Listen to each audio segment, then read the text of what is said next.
La mañana con 6 minutos. En estos momentos estamos aquí en los estudios de Exitosa con el ministro de Agricultura y Riego, el señor Víctor Maita Frisancho. Con él vamos a conversar sobre lo que se viene anunciándose varios días sobre esta segunda etapa de la segunda reforma agraria. El año pasado vimos alguna experiencia previa y para muchos nos quedó un poco la intriga de qué más se va a hacer para poder ayudar a tecnificar la capacidad agrícola que tenemos en el país.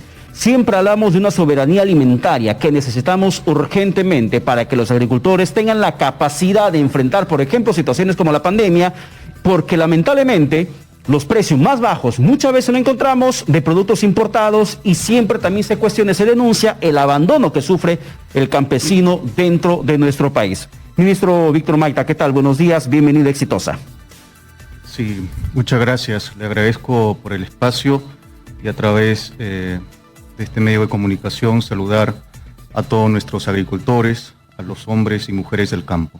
Ministro, el tema de la segunda reforma agraria, ¿cómo convertir este anuncio político que ha sido recibido con gran expectativa en una realidad que ayude al campesino peruano? Exitosa. El proceso de la segunda reforma agraria en este momento ya está en marcha. Hemos logrado encauzar, enraizar en el movimiento campesino. El año pasado se ha llevado estas cumbres agrarias en los 24 departamentos, donde los mismos agricultores plantean soluciones, no solamente los problemas. Asimismo también estos insumos nos sirven para construir las políticas públicas. Hoy la segunda reforma agraria ya es una política pública y eso guarda, lo que señalo, guarda consistencia con la política general de gobierno. Tanto el eje número 1 y el eje número 2 de la política general de gobierno del 2021 al 2026 tienen que ver con nuestro sector, con la seguridad alimentaria y asimismo también con el desarrollo agrario y rural. Además, tenemos un decreto supremo ya aprobado que crea pues los 5 lineamientos de esta segunda reforma agraria. Además tenemos otro segundo dispositivo legal, un segundo decreto supremo que crea el Gabinete de Desarrollo Agrario y Rural, el cual va a estar encabezado por nuestro presidente de la República y la intención es intervenir a la población rural con un enfoque territorial y con una intervención multisectorial. Pero para eso necesitas la aplicación y el cumplimiento de los 5 ejes o los 5 lineamientos que nos acaba de mencionar. ¿De qué tratan esos 5 ejes? Para que la gente que trabaja en el campo, que está escuchando la radio en estos momentos, conozca de lo que va a hacer el gobierno de aquí en adelante para ese 2022. Un primer lineamiento tiene que ver con la implementación de una nueva forma de gobierno del sector agrario y rural. Por eso vamos a implementar este año este Gabinete de Desarrollo Agrario y Rural. Consideramos que la sola intervención del Ministerio de Desarrollo Agrario y Riego no soluciona los problemas. Por ejemplo, nosotros hemos estado la semana pasada en el Corredor Vial Sur. En estas 72 o 74 comunidades campesinas que se encuentran en 2 regiones, lamentablemente carecen de saneamiento básico legal, no hay conectividad, no hay electrificación y también carecen de proyectos productivos, de riego tecnificado. Entonces la intención de este Gabinete de Desarrollo Agrario y Riego es intervenir con un enfoque territorial y de manera multisectorial. Es decir, no solamente va a intervenir el Midagri, sino también tiene que intervenir MTC, Ministerio de Transportes y Comunicaciones, Energía y Minas, Ministerio de Vivienda, de Construcción y Saneamiento y Ministerio de Desarrollo e Inclusión Social y otros ministerios. Pero yo estoy leyendo, por ejemplo, ministro, los ejes o los lineamientos que se han dado a conocer. El tercer punto, por ejemplo, menciona impulsar la industrialización del agro y transformación productiva del campo. ¿Por qué es tan difícil, tan complicado que tantos gobiernos vienen hablando de la industrialización del sistema agrícola en nuestro país y hasta el momento seguimos en la situación precaria, casi arcaica, de ver a nuestros agricultores sobreviviendo, con o sin pandemia. ¿Cómo va a ser ese gobierno para que haga realidad la industrialización del agro peruano? Sí, nosotros reconocemos que el gobierno desde hace décadas ha estado a espaldas de la pequeña agricultura, de la agricultura familiar. Somos más de 2.2 millones de agricultores en nuestro país y nuestra alimentación proviene casi del 80% de este sector de la agricultura familiar, sobre todo. Hemos estado avanzando con la industrialización, con la tecnificación del agro, a través del programa Agroideas, a través de los planes de negocio. Para este año tenemos planificado, esto se va a ejecutar a través del agrorural, se van a adquirir más de 150 tractores, porque consideramos que tecnificando el agro, mecanizando el agro, también hacemos competitivo a nuestros productores, a nuestros agricultores. Y además optimizamos tiempo, optimizamos sacrificio. A una asociación, a una cooperativa, a una comunidad campesina se le dota de una maquinaria, pues optimizamos, como vuelvo a decir, optimizamos tiempo, optimizamos sacrificio. Y como lo señalaba hace poco, desde hace décadas también esta actividad económica ha sido considerada como una actividad no rentable, porque también nuestros terrenos, nuestras áreas de cultivo están demasiado fragmentadas y con ello no podemos ser competitivos. Pero ministro, no solamente se trata del tractor o también quizás de la formalización del saneamiento físico de cada terreno, de cada hectárea, para que el campesino pueda sentirse seguro sobre esa propiedad, sino también el tema del agua. Y aquí el principal problema es el riego, la capacidad que tiene el país para sistema de riego en zonas agrícolas. ¿Hay algún esquema de cómo superar ese problema? El cuarto lineamiento tiene que ver con la generación de la seguridad exitosa. Este proceso de la segunda reforma agraria, si hace 52 años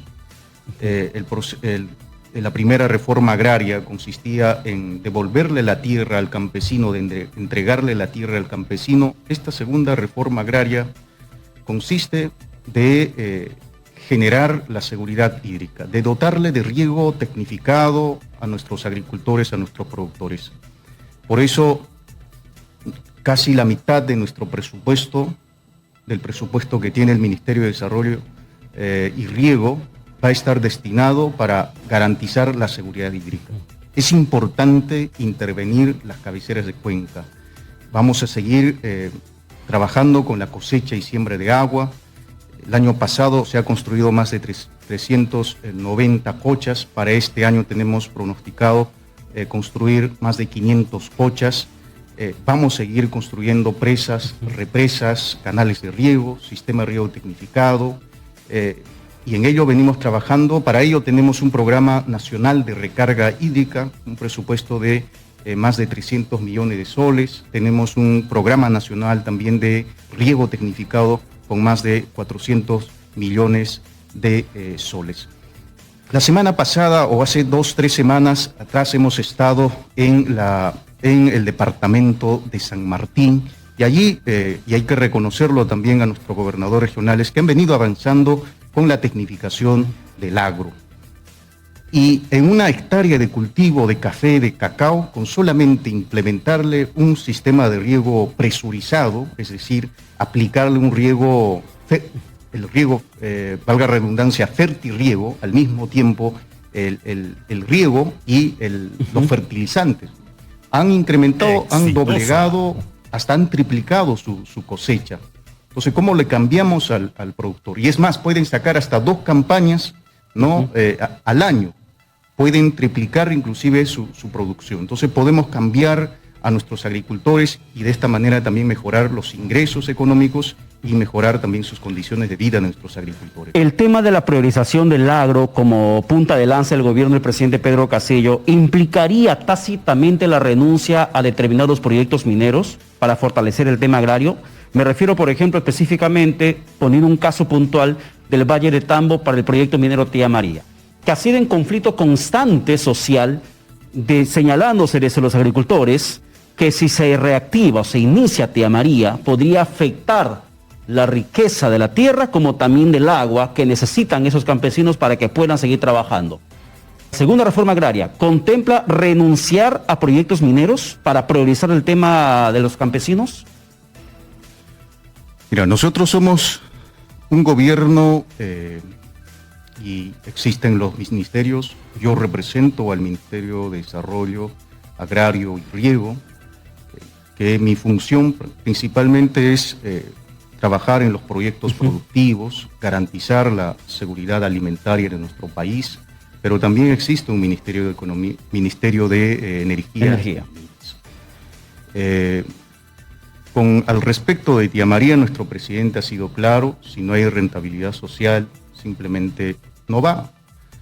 Ahora, si es que se pueda conversar con nuestros agricultores, bueno, los agricultores de Tía María han sido claros en ello, ¿no?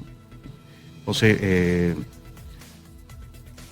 particularmente para mí, yo apuesto por un desarrollo sostenible, Y para mí sigue siendo un desarrollo estratégico el sector agrario. Y eso se tiene que seguir impulsando. O sea, el Estado peruano tendría que dejar de ver como prioridad la actividad minera, y en ese caso Tía María, para poder darle mayor sostenimiento al tema agrario. Sí, porque yo creo que hay que hacer un análisis también de manera integral de nuestro país. Usted recordará que hace 2 semanas o 3 semanas atrás ha paralizado su producción la empresa Las Bambas, y a todos nos ha alarmado. O sea, con simplemente paralizar una empresa se genera, digamos, con el tipo de cambio, empieza a subir el dólar. Entonces, considero que pues nosotros como país tenemos que buscar un desarrollo sostenible, un desarrollo sostenible que no solamente podemos depender de nuestras materias primas en nuestro país. Eso es lo que yo podría señalar con respecto al desarrollo de nuestro país. Hay algo fundamental que usted mencionó, el tema de las cuencas, para poder tener el agua necesario que pueda permitir el riego de zonas agrícolas. Cuando, por ejemplo, pasó el tema de Apomayo en Ayacucho, con lo que había dicho la ministra Mirta Vázquez sobre el cierre de operaciones mineras, una de las justificaciones era la contaminación de las cabeceras de las cuencas de los ríos, que hacía imposible que, por ejemplo, se pueda desarrollar actividades agrícolas porque esas estaban con metales pesados y que además afectaba a la salud pública. Este mismo criterio se podría manejar en el tema de Ayacucho. La priorización del agro tendría que estar por encima de esas operaciones mineras que han sido materia de cuestionamiento sobre el pronunciamiento de la presidenta del Consejo de Ministros. Tendría que ratificarse el cierre de esas operaciones mineras para priorizar el tema agro y recuperar esas cuencas. Mira, yo le respondo a esa pregunta con la ley de recursos hídricos. Tenemos una ley de recursos hídricos y el cual prioriza, ¿no?, el uso de nuestros recursos hídricos. Primero, nuestros recursos hídricos tienen que garantizar el consumo humano, el agua potable. Si sobra, tiene que ser dirigido o destinado a la agricultura.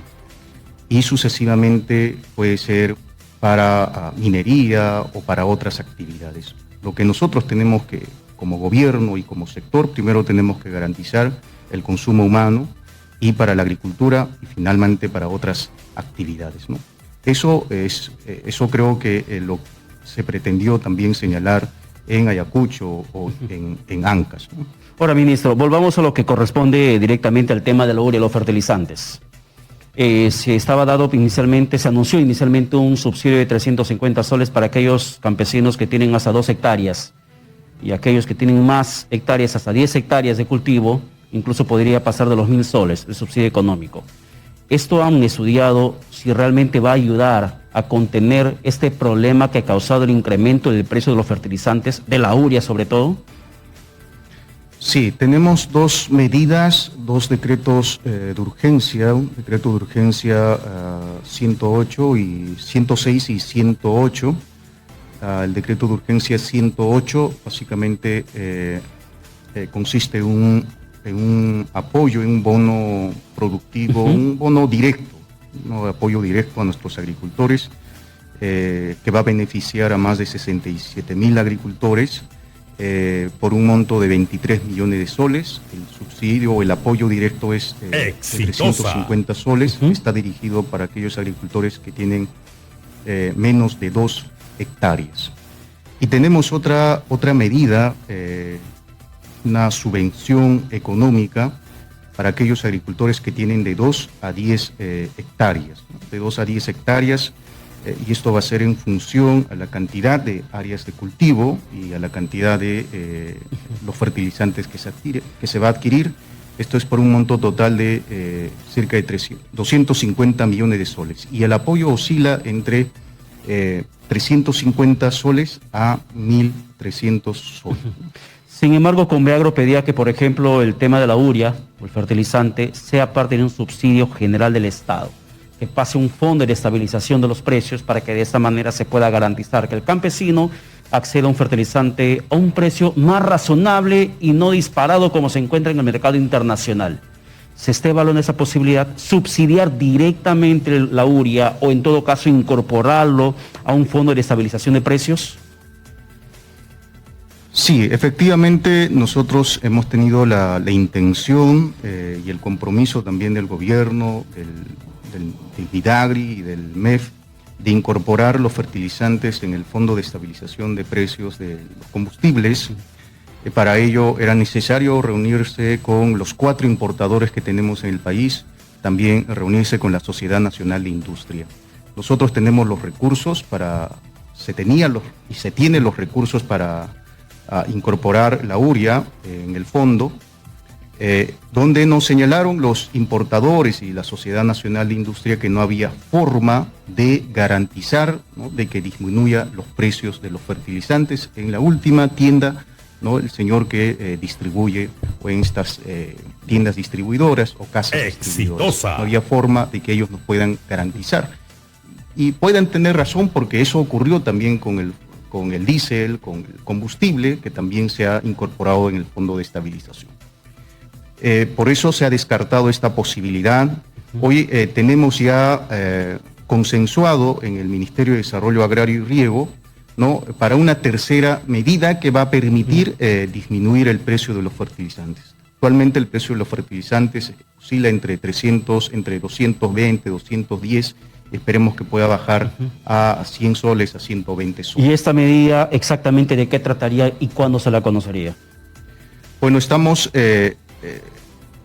vamos a trabajar con nuestras organizaciones de juntas de usuarios de agua, y esto podría estar saliendo los próximos 2 o 3 semanas, ¿no? Hemos estado ahí también queriendo inyectar el presupuesto a las casas distribuidoras para que estas personas puedan vender a precio, digamos, de el quintal a 100 soles o a 120 soles. ¿Pero sería subsidio? Esto sería un subsidio directo que permita disminuir el precio de los fertilizantes. ¿Sería un subsidio tipo el bono de 350 soles para aquellos campesinos que tienen hasta 2 hectáreas o sería un mecanismo diferente?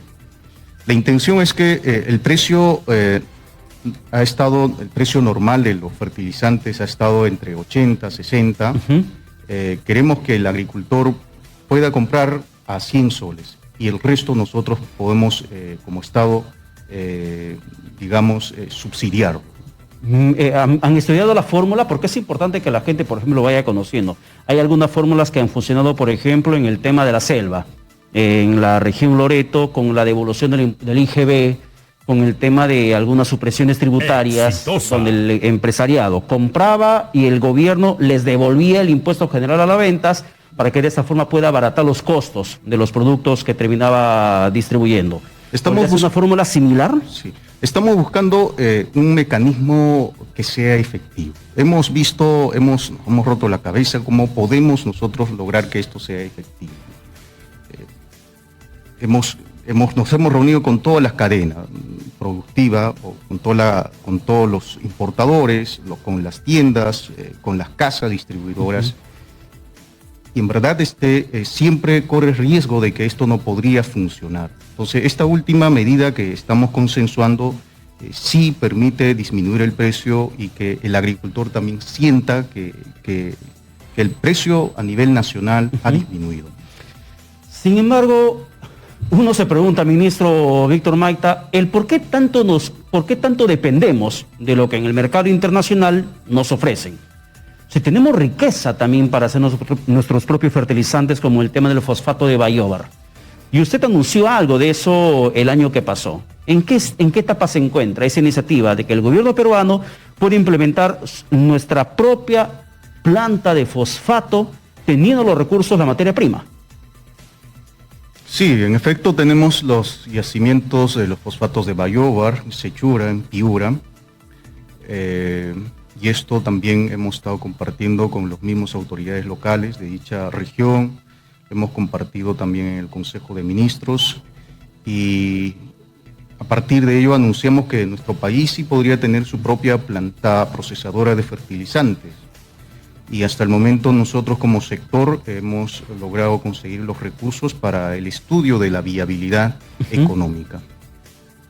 La tierra requiere de tres nutrientes, principalmente de NPK, nitrato, potasio y fósforo. Fósforo tenemos, podemos inclusive producir la urea, que también casi 400 millones de toneladas consume nuestro país. Entre NPK, nuestro país consume 1.2 millones de toneladas. Hemos hecho los esfuerzos también de recurrir a otros países, a países vecinos como Bolivia. Se ha suscrito el convenio. Ellos producen urea, un país vecino, pero no en las cantidades que nosotros requerimos. Entonces, estamos avanzando con ello y esperemos que esto sea una realidad. Sí hay un compromiso dentro del Consejo de Ministros también de que nuestro país debe tener una propia planta procesadora de fertilizantes y de esta manera disminuir la dependencia que tenemos de otros países. ¿Y hasta cuándo estarían culminados esos estudios? Esperemos que en el primer semestre podría concluir de este año el estudio de la viabilidad económica, que es la primera etapa. ¿Y hay una proyección que al menos dentro del gobierno del presidente Pedro Castillo esta planta de fosfato se haga realidad? Sí, y es parte de la industrialización del agro, uno de los pilares de este proceso de la segunda reforma agraria. Ministro, para ir cerrando, estamos en una tercera ola de la pandemia del COVID-19 y cada vez que hablamos de pandemia y de olas, los campesinos también son afectados. Y se han bien implementado fondos de estímulos, como el tema del FAE Agro, que en su momento había fracasado. Y se hablaba también de que este gobierno podría priorizar ese tema de recurso económico más allá de los bonos que usted nos ha mencionado. ¿Se va a retomar ese financiamiento del FAE? Sí, el FAE continúa este fondo de apoyo empresarial, agrario, también que beneficia sobre todo a los medianos y grandes agricultores que tenemos en nuestro país. Para los pequeños se tiene este fondo de Agro Perú. El año pasado, por ejemplo, hemos logrado colocar o han sido beneficiados más de 50.000 productores por un monto total de más de 700 millones de soles, ¿no? Y lo mismo para este año tenemos pronosticado y vamos a seguir también inyectando mayor presupuesto al Fondo Agro Perú, que eso sí lo maneja el Ministerio de Desarrollo Agrario y Riego. Ministro, muchísimas gracias por la conversación. Muchas gracias y solamente señalar que no bajemos la guardia, se viene esta tercera ola y también es importante la alimentación con productos sanos y es importante también solamente de esta manera vamos a hacerle frente a esta pandemia, este COVID-19, con una alimentación sana. Ministro, antes que se vaya, le pido a producción un minuto más, por favor. ¿Podemos hacer la pausa? Regresamos con él para hacerle un par de preguntas más, ministro. ¿Le parece? Quédese por favor con nosotros y regresamos aquí a los estudios de Hablemos Claro de Exitosa Perú con el ministro de Agricultura, Víctor Maita Frisancho. Volvemos. 9 de la mañana con 34 minutos. Esto es Hablemos Claro por los 95.5 de la FM en la ciudad de Lima, de Exitosa Perú, la voz de los que no tienen voz. Y la voz de los campesinos tienen que ser escuchados en este país, indistintamente de quién se encuentra al frente del gobierno peruano, porque es necesario que se pueda garantizar la soberanía alimentaria de la que tantas veces nos han hablado y que muchas veces no se ha cumplido. Y ojalá, ministro, que lo que está anunciando usted en estos momentos como política pública del gobierno peruano pueda ser materializado. Se me había pasado una pregunta en torno al tema de los 5 ejes, 5 lineamientos de la segunda reforma agraria. ¿De cuánto presupuesto estamos hablando para hacerlo realidad? Para que esos 5 ejes prontamente se puedan cumplir. ¿Y en cuánto tiempo se pretende alcanzar? Sí. Este proceso de la segunda reforma agraria, valga la redundancia, es un proceso. Se tiene que, ahorita ya está en marcha, ya empezamos con este proceso de la segunda reforma agraria y se tiene que hacer durante los 5 años.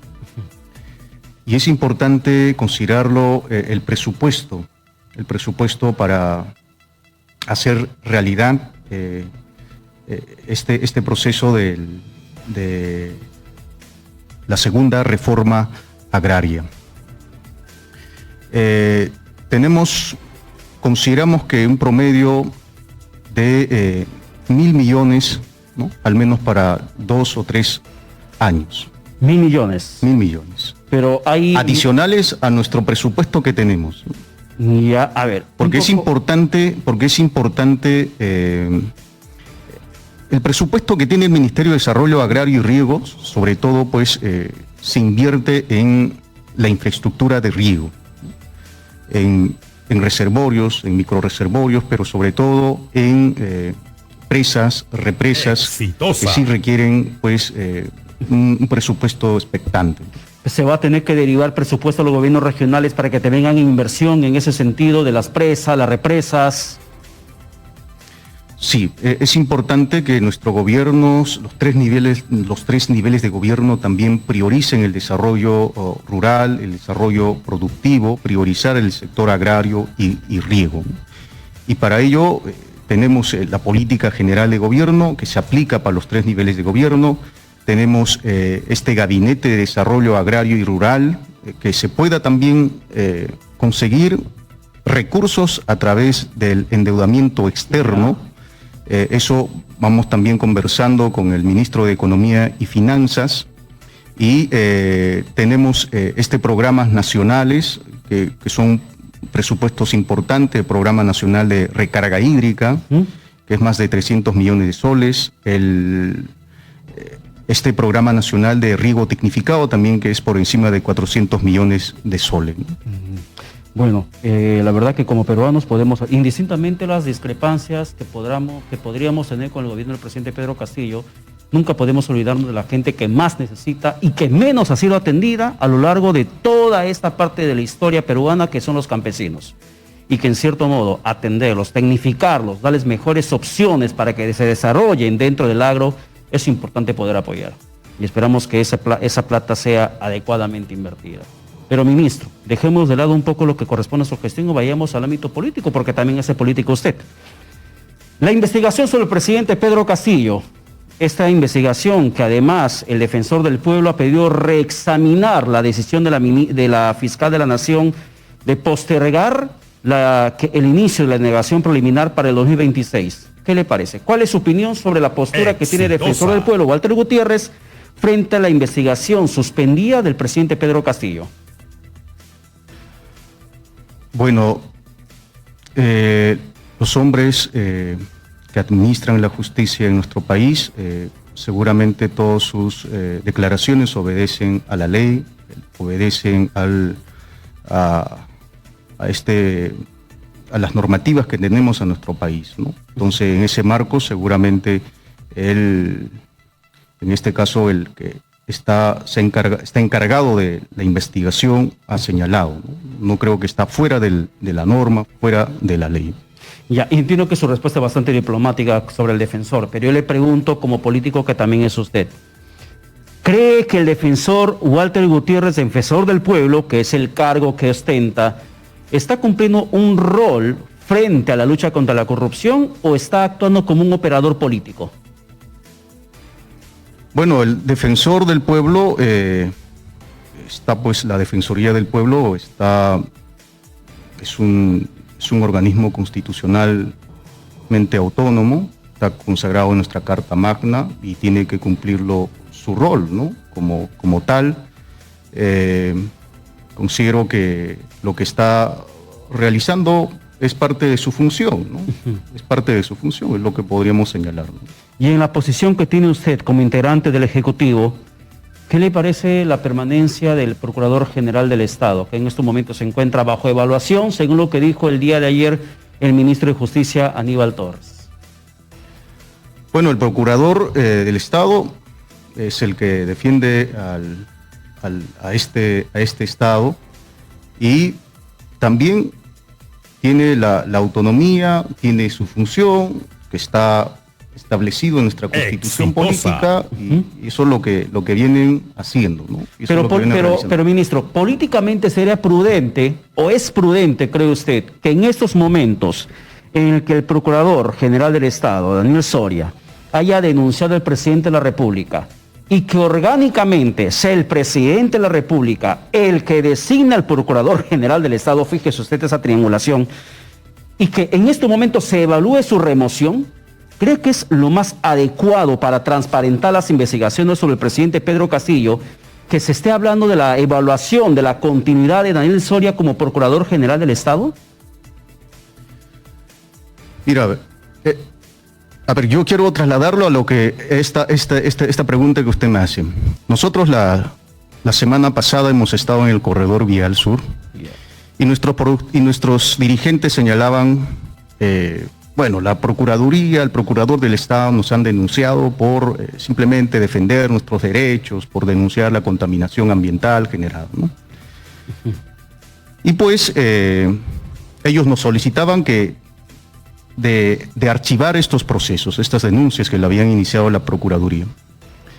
Pero ahí vemos que hay cierta autonomía e independencia de poderes. Nuestro presidente de la República respeta la autonomía de la Procuraduría del Estado, pues que también es autónoma, y el presidente ha sido claro, a su abogado ha señalado que inclusive que se haga el levantamiento del secreto bancario, levantamiento de las comunicaciones, en fin. Entonces nosotros, si aquí algún órgano del Estado inicie una investigación, pero que esa investigación también obedezcan a hechos reales y a hechos concretos y no a subjetividades. No, y me parece adecuado que el presidente de la República anuncie, al menos de manera política, de que se va a someter a las investigaciones correspondientes. Pero ¿a usted le parece bien que su abogado defensor luego pida la evaluación de la continuidad de quien lo ha denunciado? Porque lamentablemente la permanencia del Procurador General del Estado corresponde a la decisión expresa del presidente de la República, que es la modificación que hizo Martín Vizcarra cuando no teníamos parlamento instalado. Por eso le preguntaba si es que a usted le parecía prudente la señal que está dando la ciudadanía de evaluarse en estos momentos la continuidad de quien ha sido el denunciante del presidente. ¿O no le suena represión por cumplimiento de su función? Así como usted lo ha señalado, el único que aquí que lo puede remover, destituir al Procurador del Estado es el presidente de la República. Aquí el quien ha señalado una posible remoción o que se puede evaluar ha sido el abogado. Y el ministro de Justicia, Aníbal Torres. Pero el quien tiene la última palabra, quien tiene la facultad de acuerdo a la Constitución política es nuestro presidente de la República, y eso es lo que vale. Bien, ministro, muchas gracias. Muchísimas gracias. Que tenga buen día. De igual manera. Y esperamos éxitos en la gestión que se está haciendo a favor de los campesinos del país que tanto necesitan. Así será. Muchísimas gracias. Gracias. Ha sido el ministro de Agricultura, Víctor Maita Frisancho, conversando con nosotros aquí en los 95.5 de la FM. Mientras tanto, a las 9:44